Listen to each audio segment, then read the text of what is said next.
I'm deep in the Apache-Sitgreaves National Forest, alongside Alan Lacy from Filming the Wild.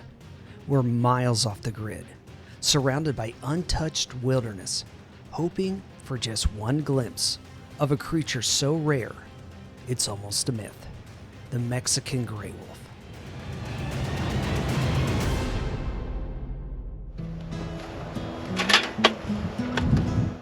Welcome to the White Mountains of Arizona.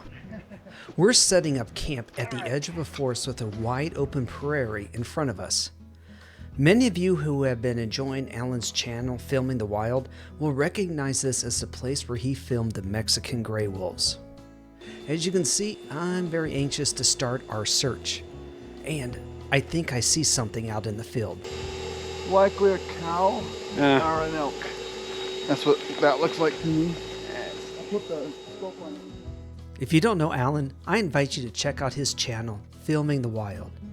In a few days, I'm going to air an interview with Alan so we can welcome him into our community and get to know him.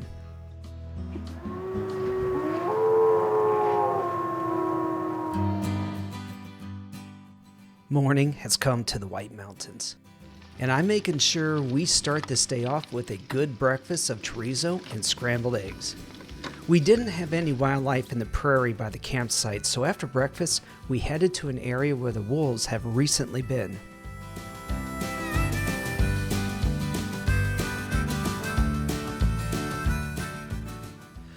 We're at over 9,000 feet in elevation. We're just outside the primary release area for the endangered Mexican gray wolf. The Mexican gray wolf has been spreading throughout New Mexico and Arizona, and its numbers have been increasing. Utilizing publicly available data, we believe that we are in the right area to possibly catch a glimpse of one of the packs. So it's 66 degrees right now. Phoenix, it's over 100. I'm digging this. Wolves generally stay away from people. It's hunting season, and there are a lot of people up here making noise. The odds are against us, but we're still trying. I did have an idea to try and increase our chances. Next time I'll wait and cook the chorizo when we're out here. Maybe that would attract them. Well, if you have any more cans of beans or something, we should just start trailing it. I got chili. Don't worry, baiting wildlife is something that neither of us will do. Keep the wildlife wild. Alright, we're just stopped for a second here. Alan's checking a mud puddle to see if there's any fresh tracks. Wolf tracks. You found them? Wolf tracks. Awesome. I mean, it's a good size right there. Mm-hmm. They're set right here. Set here. Mm-hmm. They're semi-fresh. It's more up there. But with all the wash of the road coming over, it's hard to tell. I mean, these could have been put here this morning and then washed out by those people that were earlier, or could have been here a couple days ago and then multiple driving. So it's hard to say. Okay. But that's a good sign. Proof we are in the right area. And then, All right, interesting. We have a small herd of elk. Hunting obviously gets them spooked like that. So, problem is with elk, you have to drive past them so they feel relaxed, and then they calm down. I'm going to drive past to the left so they don't spook anymore, because maybe we can still film them. we're trying to find the elk that ran about 50 yards in front of us. So the last I saw the elks, they were going around the right-hand side, staying in that clearing. Gotcha. We'll keep moving up. Kind of go slow, because if we can spot them from a distance, we'll have to park and just let them relax. Otherwise, if we keep going, they'll spook probably deep into the woods. So if you see them before I do, stop, just radio me. Okay. The only thing that we found was a makeshift hunting blind. All right, so the elk got away. We decided to take a break and hunt for some easier prey. This also gave me an opportunity to check out Alan's gear. All right, Alan, I just want you to know I have camera envy.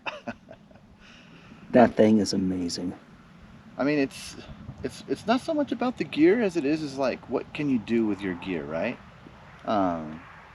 If you have a camera and you have a lens, that's the best camera and lens that you can have to work with. So make it do the magic, right? I've had the privilege and the luck of being able to work on some productions and be able to acquire the gear, because this gear does different things than other cameras do. One of the main reasons I bought this one is because it has this thing called cache recording. So with wildlife, using a regular camera, you have to roll for minutes and hours sometimes before something happens, and you waste a lot of data. This thing has cache recording, so you roll after something happens, and then you can hit the button, and it has a memory that stores that data. So you can capture the fact, out or after the fact, which is, for wildlife, is kind of essential. Well, let's just show everybody why I've got camera envy here, because there is a difference. Alan is a humble guy. We were hoping that the waterfowl in the small lake would float in our direction. For my lens, these small birds just didn't get close enough for any good photos. It was still a very relaxing time. With the sun setting lower in the sky, the water was reflecting more of the reeds poking out of the water, and that provided me with some minimalistic photos with vertical symmetry.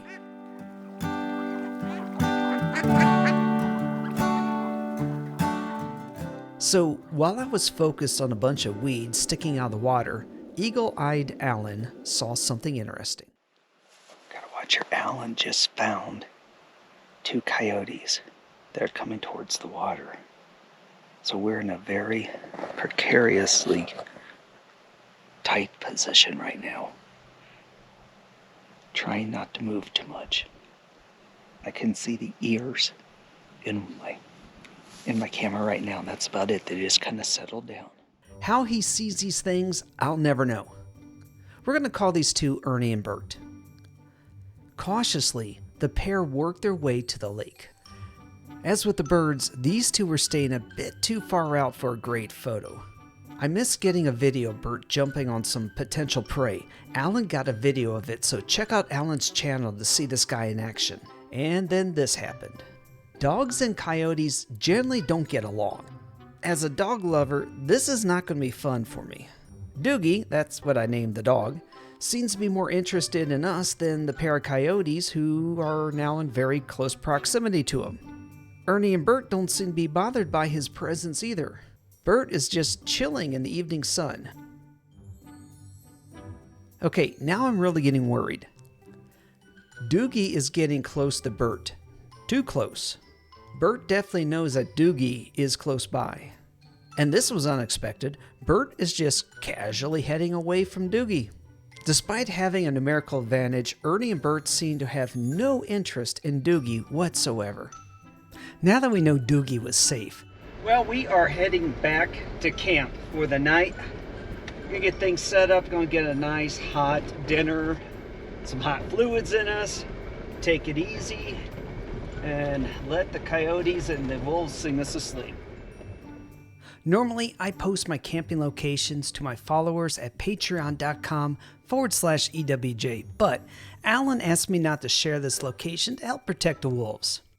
All right, tonight a little bit more Dinty Moore beef stew, heating water, hot tea. It's already down in the low 50s.